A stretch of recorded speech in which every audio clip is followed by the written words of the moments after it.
And welcome. David Levin here, Raising Your Game Today. This is Tuesday, so we're talking about the mental game of sports and competition. Fridays are for the rest of our lives. Apologies for my scratchy throat, by the way. I'm still recovering from a procedure this past week. So this week, I want to talk about the Netflix basketball documentary, Starting Five. I've been watching it, finished it now, really loved it. I didn't know enough about basketball in general, so it's been great to learn more about the game, the NBA, what it's like for the players. And it's just a really good show, too. It features 5 top players at different points in their careers. LeBron James, near the end of his, Anthony Edwards, near the beginning, Jimmy Butler, Jason Tatum, Domantas Sabonis. They're all likable.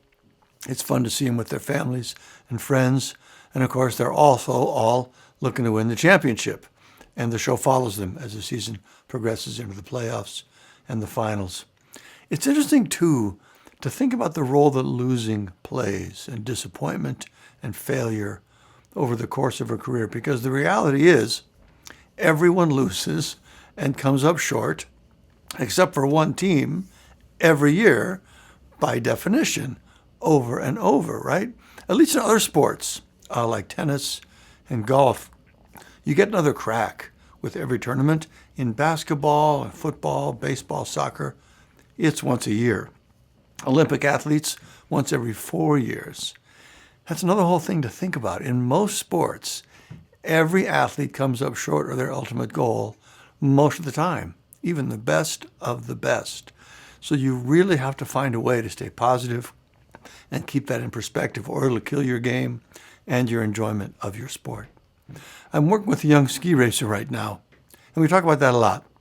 What does success look like this week? What are your goals? What will you be proud of afterwards? And of course, the big thing is to decouple your goals from the outcome. You're there to win, but you can't control that. There are too many variables. All you can control is your own performance and your mindset. If you perform well enough to deserve to win, and you're proud of your effort and your mental game, that is all you can realistically shoot for. The rest is out of your hands. So the more you focus on those, the better your experience will be, the more consistently you'll perform, and most important, the more likely you are to actually win. It's a funny paradox, especially as a pro. Winning really is everything, ultimately. But if you only focus on that, if you let that be the only measure of your success and value, you're less likely to get there, and you're going to be miserable along the way. One thing you really feel in this show is that these guys are not miserable. They love the game. They love their lives. They seem genuinely thankful for what they have. That's lovely to see. And it's also hard a lot of the time, right? Those both live together. It's just part of it. So anyway, Starting Five. There are several great mental game lessons in there to talk about, enough that I want to cover it in 2 episodes. This is part 1. The first one that stuck out to me was in episode 5. The Celtics are playing the Lakers, who are without their 2-star players. LeBron and Anthony Davis are out with injuries. They're getting near the end of the season. The Celtics have the best record in the league. They're playing at home. They're supposed to win this game easily, but they lose. They just don't play well in pretty much every way. And of course, they take a lot of heat for that, right? The press, the commentators. There's a clip of Shaquille O'Neal saying this is why they're not ready to be champions. But Kevin Garnett, who's interviewed as a commentator in the show, is saying basically what we just said. You can't focus on that. He says the most difficult thing is when you're riding high, but all of a sudden the momentum shifts and you're on the other side of that. And all you can do is, and these are his words now, stay humble. So, you're never as good as they say when you're winning, and you're never as bad as they say when you're losing. You have to stay humble, stay confident, and stay focused on your craft, which is, of course, execution. By the way, that Celtics team, Shaq said they were not ready to be champions. Turns out they were. They went on to win the championship. This is just last year, 2024. First time in 16 years the Celtics had taken the championship. The other lesson I loved was in that same episode. They were interviewing the Celtics coach, and the interviewer was saying, Jason Tatum, their star player, has to deal with a lot of heat from the press. And the coach pushed back on that right away. He said, no, not has to deal with, gets to deal with it. It's the ultimate privilege. It's exactly what you asked for. You wanted to play in this league. You wanted to be one of the top players on the best team. It's exactly what you wanted. I loved that perspective. It's the same message you heard from Billie Jean King in the tennis world. Pressure is a privilege. It's exactly right. A great thing to keep in mind.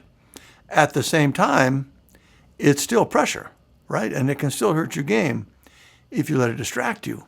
So even if you can keep a good perspective on things, you still need the specific mental skills to do what KG suggested. Stay humble, stay confident, stay focused on craft. Because when we don't do those things, when we get a big head, on the positive side, or we lose our confidence on the negative side, or we get focused on outcomes rather than on craft and process, that all happens in the instantaneous little moments when our negative thoughts and emotions pull us off track. And if we don't have the skills to keep that from happening, we're not going to have the mental game we need to consistently play at our best. We're just not. There was a ton of press in the last couple of months about A.J. Brown from the Philadelphia Eagles, who, of course, just won the Super Bowl, reading a mental game book on the sidelines. You probably heard about that. He said it helped him stay cool and focused, and, of course, that's great. He felt it really helped him.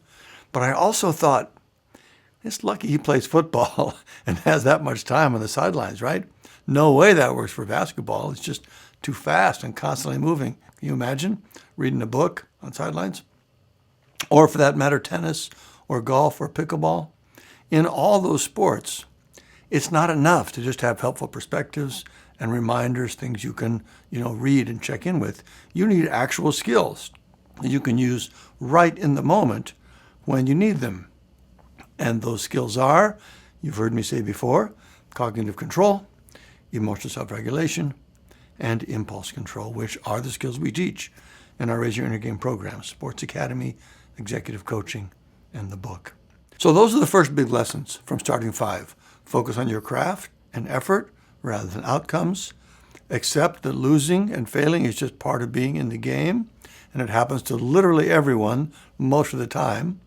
Understand that all the pressure and stress is an actual privilege and exactly what you asked for. And commit to learning the mental game skills to put all this into action so you can consistently play at your best. To learn about our mental game training, check out raiseyourgame.com. For executive coaching, it's davidlevin.com. Let me know if you have any questions. Otherwise, keep up the good work, and I'll see you next time.